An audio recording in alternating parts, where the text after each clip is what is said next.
Thought it might be easier to just explain to you and show you stuff having to do with the dogs as opposed to writing it down, because I use hand signals with the dogs a bunch. So first, I guess things that they're trained for, always have to say their name first. And Baxter is more, he minds better.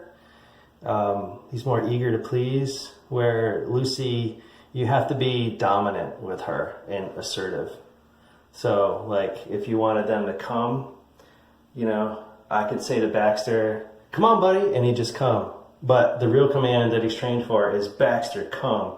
And with Lucy, you kind of need to be assertive. So say her name like, Lucy, come, you know, or something like that. This is come. But if Lucy's going to be on the leash, you won't need that anyway, and Baxter will just come however you call him. Sit. They both sit. Paw. You can get right and left paw. Lucy, she's really good at that. Right and left hand. Baxter, not so much. Down, and that means lay down on all fours. I try to make them work for everything. So before I give them a treat, they should just sit automatically.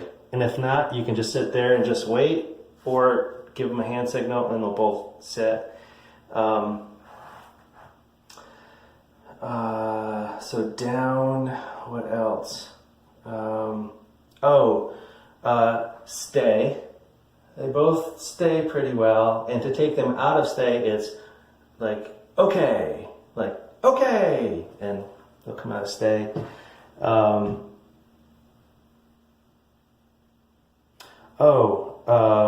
Drop it. They both do drop it. So, you know, something in their mouth, drop it, they'll just drop it. Leave it means they can never ever have it again. Leave it is a permanent, you can't have this ever. You should never touch this. That's kind of an important one. I would ask that you don't give them any human food at all. If you have a couple scraps and you want to, you know, set it aside and then later, you know, put it with their food or something like that, I'm okay with that. But I've been able to keep them from begging by not giving them any human food. They just know there's no chance. Like feeding from the table, if I saw somebody feed one of my dogs from the table, I'd probably slap them. Because my dogs, you know, are pretty good about not begging. I don't even let them in the dining room when I'm eating, and they know now. When I'm done eating, I may grab a couple things, scraps, and just toss them on the floor as if I dropped it, and they'll come in and clean it up. It's kind of like a reward for them being good. Come, sit, stay. Please leave a leash or a collar on Lucy all the time, because she gets her mindset to it. She'll take off. Trying to think what else. To the bed. Then back, when I say that, Baxter runs down the hall and goes to his crate. To the bed. I'll give you a little, it's kind of like, it's like a little blanket that Baxter sleeps with. He's a little protective of it. And I'm okay with that. It's the only thing I'm okay with him being protective of. It's his little blanket thing in his bed, and, you know, that's okay. The dogs do roughhouse with each other. Baxter's always the instigator. I'm okay with that. I'm trying to think if there's anything else. I'll label the food. They're both okay on a leash. On the leash, I just say, let's go. And then I come. With Lucy, you just got to be assertive, no negotiation. And she's pretty good about telling you what she needs. She's a little goofy, so it might be hard to figure out, but here's a tip. Like if she's sitting there staring at you and you're like looking at you and you're like, I don't know what you want. Same thing happens to me. I go like this. I go, Lucy, what do you want? And what she'll do is if she wants to go out, she'll turn and point that way and look at the window or look at the door. That's pretty effective. She poops twice a day. Like clockwork. Might take about anywhere from 10 to 20 minutes, a walk. But she'll poop on a leash. She doesn't have to do that very much, so it might take a little extra long walking her along like the edge of the woods to get her to do that. And Baxter, half the time I don't even see him poop. He just kind of takes off, puts his butt right up against the tree, and it poops. I don't know. And I'm talking like little cedar trees, like bristly and stuff, and he's butt right up against it and just poops. If it's muddy out, you can wipe their feet when they come in. They're both used to that. I do it every day. I wipe their feet, and then we're done. I give them treats. I don't know if you know this, you probably do, but with treats, it's quantity, not it's the number of treats, not how big the treat is. So I'll take a big treat and slice it up into many different pieces and just give them one, and then give them two, and then give them three when I bring them in. And that seems to work, as opposed to like just one big treat and they gobble it down and then looking at me like, hey, what else you got? You know? So I'll give you some treats. I feed them both twice a day. I'll put the amounts on the bag. I give Baxter half a cup and Lucy like a cup and a quarter twice a day. I put water on it, just a little bit of water just to moisten it, so it's not like something dry they're trying to get down their throat.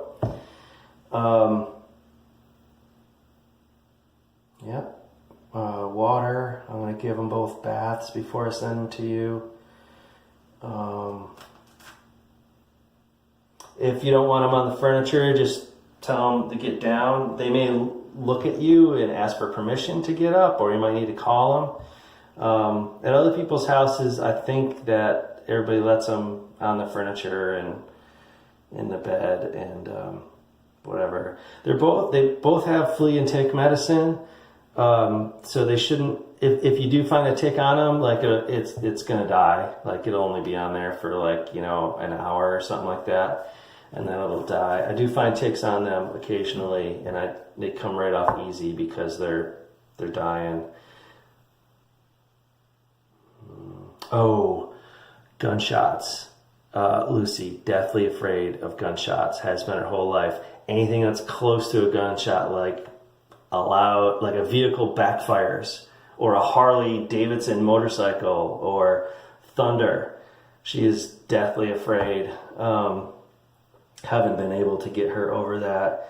So I just give her, and if you say, and because we'd always say, that's okay, if you say, it's okay, that actually frightens her, because we used to say that's okay when she was frightened, and now she associates it's okay with something she's afraid of. So if you say it's okay, it'll probably just scare her. What I do is I either just let her be, or she usually tries to find a safe place, like in a closet, or in my case, like in the basement somewhere. And I just let her go right in my closet and let her lay down, and she goes where she can be kind of insulated. So if it's thundering out and you don't see her, she's tucked away somewhere, like in your spare room or in the bathroom or something like that. That's kind of a big deal. Baxter's not afraid of that. Oh, barking. If you want them to stop barking, say enough, like forcefully. It doesn't work like magic, but it's pretty good. The other thing you can do that's a good one if you're walking them on a leash is you can say easy. Like if Lucy's like, pulling you on the leash a little bit, you can just stop and go, whoa, easy, Lucy. Lucy, easy. And then she won't pull as much. So yeah. Anything else? Food, commands, sleeping.